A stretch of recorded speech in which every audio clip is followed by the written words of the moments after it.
Good morning champion. நம்ம கூட ரோஹித் இருக்காரு. ரோஹித்தோட நம்ம சேர்ந்து என்ன கத்துக்கிறோம்? சாலிட் மாடலிங்ல என்டிட்டிஸ்னா என்ன, அதோட அட்வான்டேஜ் என்ன, டிஸ்அட்வான்டேஜ் என்னன்னு தெரிஞ்சுக்கிறோம். என்டிட்டிஸ் என்ன சொல்றாங்க? Entities drawing is created using a number of entities.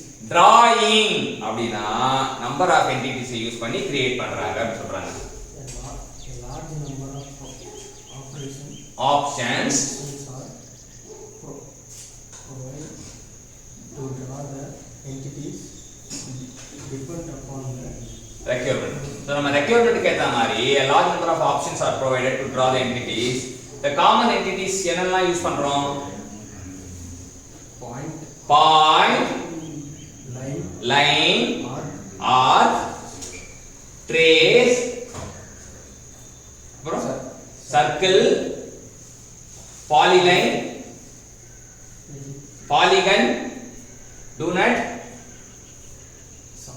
ellipse, solid. அடுத்தது some drafting package use the constraint based construction method அப்படி சொல்றாங்க.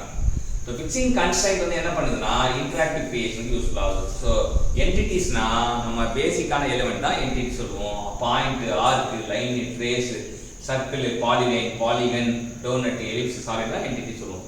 அடுத்தது advantage of solid modelling.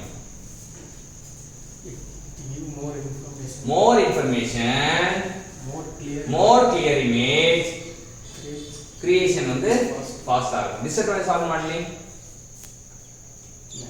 manipulation ஹையா இருக்கும், more memory space.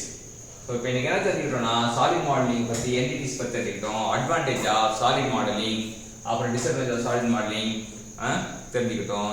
கற்றுக் கொடுத்த ரோஹித்துக்கு போஸ்டிங் கிடைக்கும் சொல்லிட்டு நம்ம மனசார வேண்டிப்போம். இதை கற்றுக் கொடுத்த இந்த கண்டென்ட்டை கொடுத்த அவருக்கு வாழ்த்துக்கள் தெரிவிப்போம், பாராட்டு தெரிவிப்போம், நன்றி தெரிவிப்போம்.